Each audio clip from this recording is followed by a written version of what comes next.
All right. Hello and welcome to Anatomy and Physiology live here at Arizona Western College. It's your professor, Dr. Shawn Clavell. Let me lower my desk down a little bit here. And we have made it into the second half of the semester here, ladies and gentlemen. So, first point in order would probably be to sorry, I got some in my headphones there, uh, would be to congratulate you on coming this far. So we've made it through the first half of the semester. We're in the latter 8 weeks. We are in week 9 of the semester. So we are in the skeletal system. We'll finish up the skeletal system next week. We'll move on to the muscular system and the nervous system. So two other systems in order. And as we continue through the skeletal system, we kind of looked at bone. Bone is a tissue, kind of the parts of a bone in chapter 6. Now in chapter 7, we're going to look at the bones of the axial skeleton. So we're talking about the bones of the skull, bones of the vertebral column, including the sacrum and the coccyx, the rib cage as well. These are all bones included into the axial skeleton. And then in the next week, we'll talk about the arms and legs of the body. Those are the appendicular skeleton bones. And the big component of this is not just knowing those bones, but identifying the bony landmarks or these osteological features, these parts of bones that are important because either muscles or tendons, for lack, to be more specific, there, ligaments attached to them, nerves, arteries will go through these small holes that we'll see in bones. And so it's going to be important to identify the features of each of these bones as we talk about that. So again, as you look in the modules page, specifically in the outline of this chapter, what you'll see is that there is a list of bones, right? Like the bones of the skull. There's 22 bones that make up the skull, right? And you might be pretty familiar with it, with many of them already, like the frontal bone, right? The frontal bone makes up the forehead of the skull. The parietal bones make up the lateral side of the skull. So the two portions that make up they're bilateral. So there's two of them. They make up the lateral portions of the skull, and then the occipital bone, which makes up the posterior and inferior portion of the skull.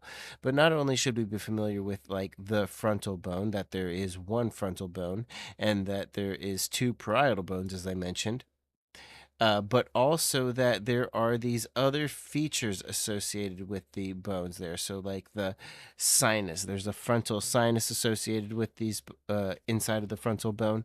As I pull up some slides, I might be able to show you that. But also, there's a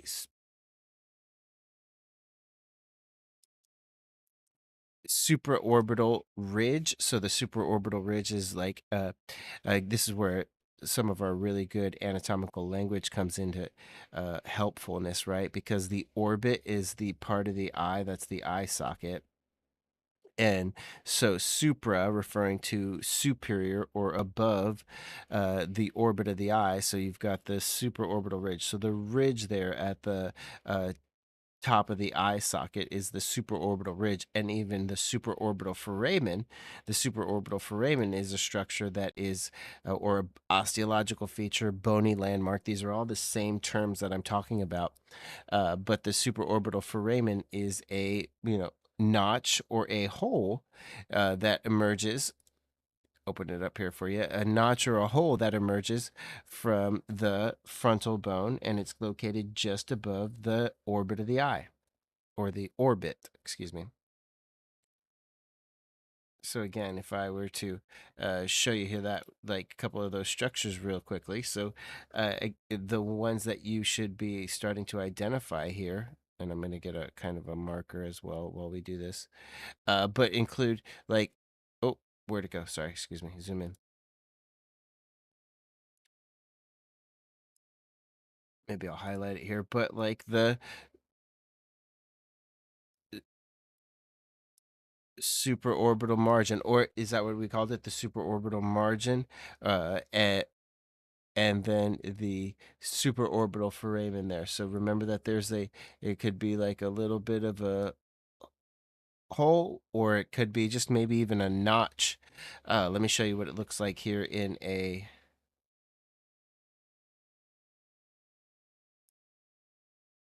cadaveric bone image here. So zoom into the top right hand portion of the bone here, and what you'll see is, let's see if we can't do that. There it is. Right there, you can see there's the supraorbital foramen, right? But at the same time, this also demonstrates the supraorbital notch. So on the right side of your screen, you've got the supraorbital notch. On the left side of your screen, you've got the supraorbital foramen. But again, just one of the many features that you should be able to identify here on the bones of the skull. And so the outline specifically, let me see where, hopefully I didn't lose that slide there. Come back there. Come back there. So the outline, as you can see here, provides you with all of the features that you should be familiar with associated with each of the bones. Now, let's see here. I might be able to help you out a little bit. I'll give you some of the ones that I might trim this down a little bit, but the temporal bone has a number of foramen. So the jugular foramen, the carotid canal, those ones are a little bit harder, so you might want to start to identify those, but they're not as prevalent, so they take up about 10% of the structures you can see. So again, you want to probably get familiar with some of the more familiar ones. But the list is right here, right? Great. The sphenoid bone, if you're not familiar with the sphenoid bone, it's a bone that sits inside of the skull.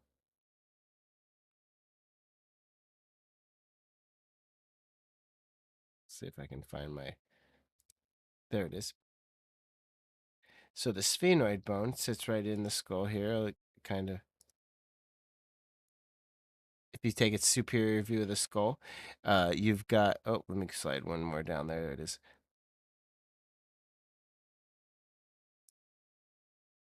There's my, not highlighter, here's my laser pointer. And so there's the sphenoid bone. It looks like a bird almost. It's got the structure like a bird, kind of comes all the way around here. And as a matter of fact, it has two wings. So it's got a greater wing and a lesser wing. And then there's a nice little saddle in the middle there. The middle of the saddle is called the sella turcica. And so that's where the pituitary gland sits, or the sometimes referred to as the hypophyseal fossa.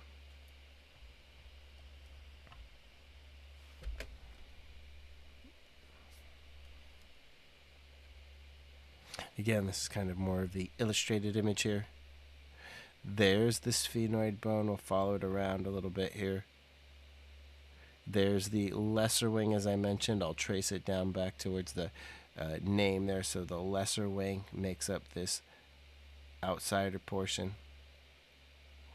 The greater wing doesn't show, it doesn't actually describe the greater wing, but I'm circling the greater wing.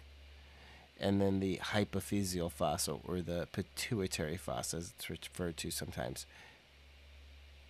And so that sits inside the sella turcica, which looks like a Turkish saddle.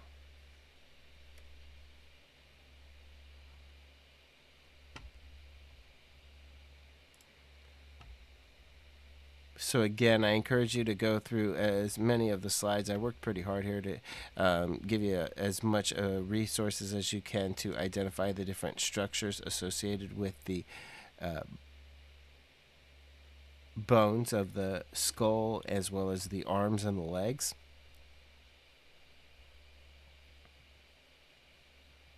I'm trying to find my mouse here, sorry.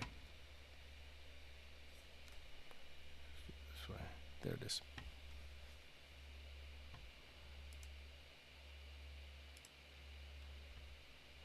And so as we start to get into the second half of the semester, I do want to mention that hopefully I've been able to keep you guys up to date in terms of your grades. So we're at that midterm mark, and at least by the end of tonight, I'll have those grades, your grades, up until the midterm, up until week 8, which is the integumentary system, histology. Those things will all be included into your midterm here, and at least by the end of tonight, you'll have a clear understanding of the grade that you have here at week 8. And if there's anything missing, if there's any concerns, please be sure to reach out and email me or contact me, and I will be sure to clear those, make any clarifications or make any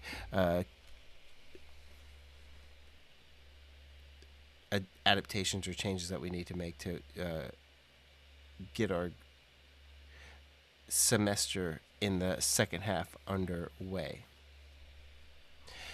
So again, as we start to look into the second half of the semester, what we'll be doing is looking at the muscles of the body. So those muscles will attach to the different parts of the bones that we're about to talk about. So each of these muscles that has a attachment point. So there's a proximal attachment point, which is usually the proximal bone. It's kind of the more stable bone. There's a distal attachment point. So all of these bony landmarkings, many of these bony landmarkings that we're learning about, are the attachment points for muscles. And so once we identify those muscles, we'll be able to identify the actions and movements of the joint itself. So in the next chapters here, we go into bones, and we look at the joints themselves specifically. And then moving from the joints, we move into the muscles that move them and the nerves as well. But let me think here if I want to provide, if there's any other resources here. But the big thing we want to be able to do in terms of a practical, you know what, let's give you a little bit of a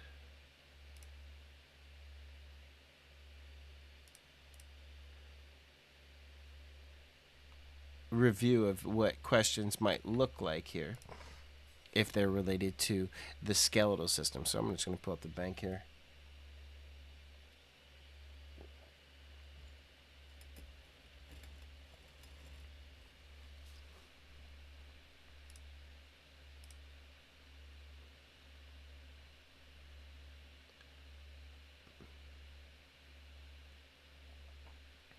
So specifically, I'm talking about the lab practical, so picture related.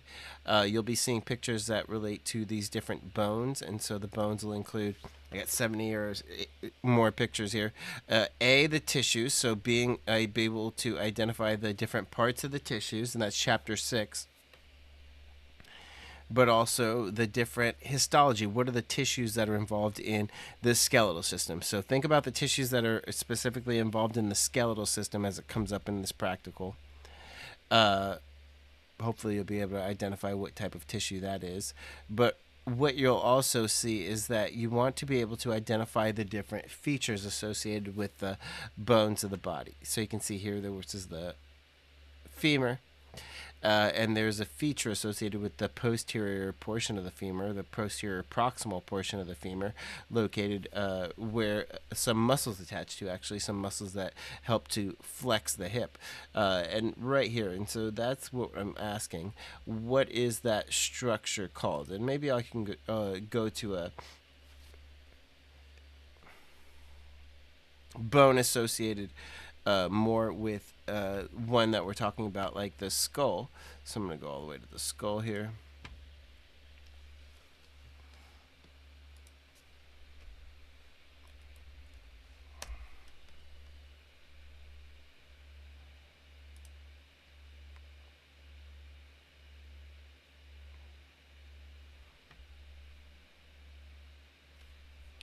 And here's a pretty good question, just kind of takes us off the bat here. So as I get some of my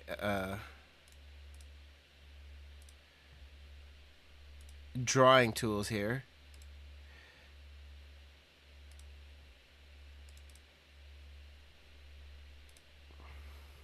Okay. And so as I get my drawing tools here, what you can see here is that the question asks, what is the osteological feature here that's made up from the processes of two bones and is often referred to as the cheekbone? So what is this? And so if you can see what this is actually an inferior view of the skull.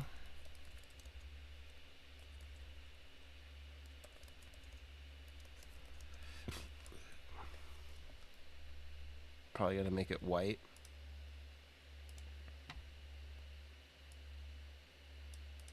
Right, there's an inferior view of the skull.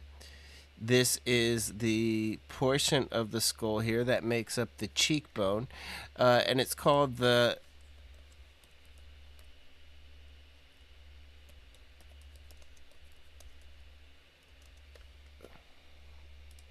zygomatic arch. Of course, I spelled it wrong.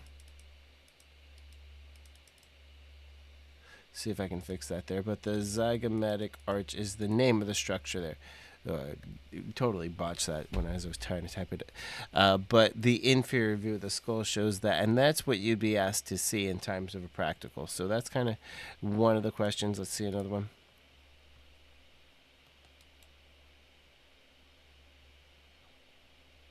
And so this one is identifying the osteological feature that is the posterior border of the frontal bone, right? So what is the front? Where is this? So you can see here, this is the posterior. Oh, excuse me. Let me do that. This is the anterior.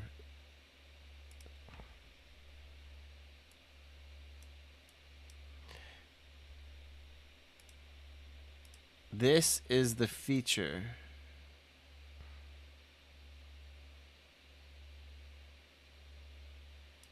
It is called the coronal suture, right? So this is the feature here. What you would type in is the coronal suture as the identification. So as you would see, the osteological feature is the coronal suture. There's the anterior, so the frontal bone. There's the parietal bones there. And so what you're looking at is the skull. And so for a question like that, all you would have to put is the correct answer. But for some of these, there's questions that are, let me scroll up a little bit further here. Okay, like this question here. So this is a structure that's associated with the bone on the side of the skull. It's called the temporal bone. So the temporal bone here sits on the side of the skull here, and it's asking specifically, what is the bony landmark as well as the bone it's associated with? So you can see here, this feature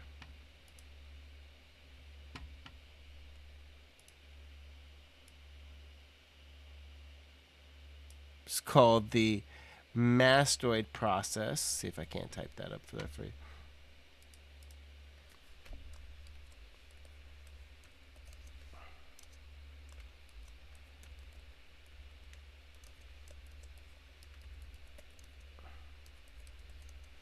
And so for a fully correct answer here, that would say the mastoid process, the temporal bone, right? So the mastoid process, the temporal bone would be the correct answer for full credit.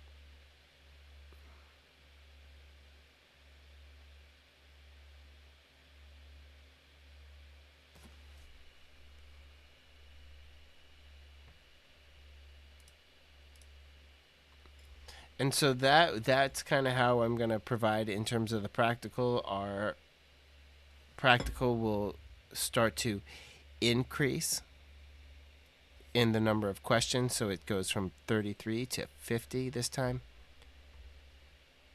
and it'll be worth 75 points. And again, in this practical, we'll be identifying the different portions of the bones, like the bony parts, the bony landmarks, the osteological features that are associated with them. We're seeing all throughout the in a list form in your outline. But again, it's also in your textbook. It is in your lecture slides. So again, that's the axial skeleton, the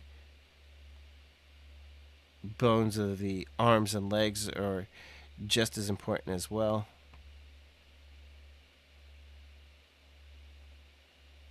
Right, so the scapula, there's two scapulas. Hopefully you should be able to identify which one is the right and the left.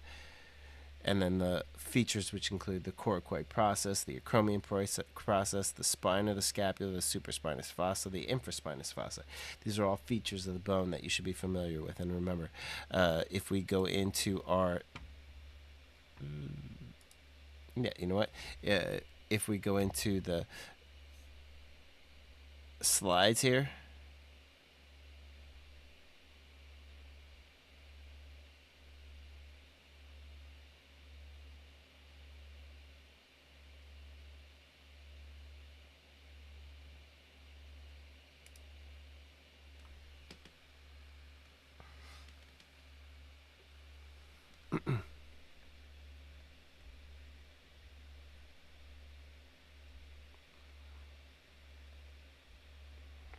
there you have the scapula, right? So we'll zoom into the, see if I can. Oh, I'm gonna have to click, click, click, click, click. So you can see there's the superior angle, the medial border, the inferior and lateral border of the scapula. So all of these portions related to the scapula should be identified.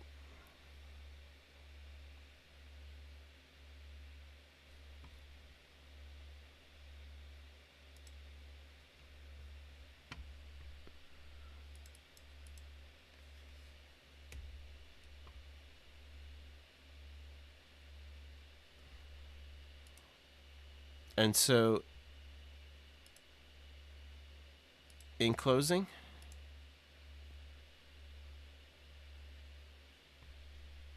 as we move towards the second half of the semester, I encourage you guys to keep working hard and keep studying.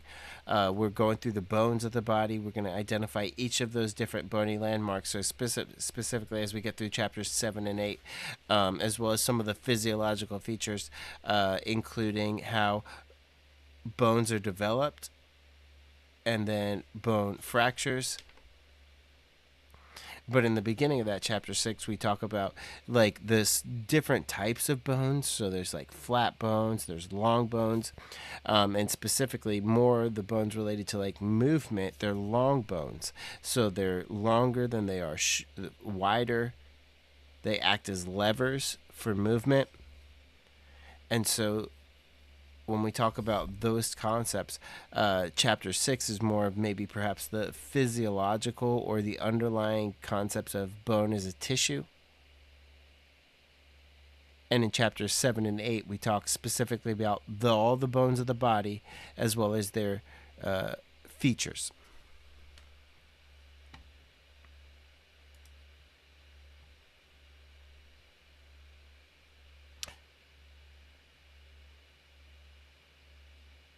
But I'm going to close this office hours out. See if there's any comments, questions, or concerns in the chat box. Does not look like it, but again, thank you guys as we move in towards the second half of the spring semester 2024. It's been a pleasure, and I continue to look forward to seeing your responses and your progress throughout the semester. Take care.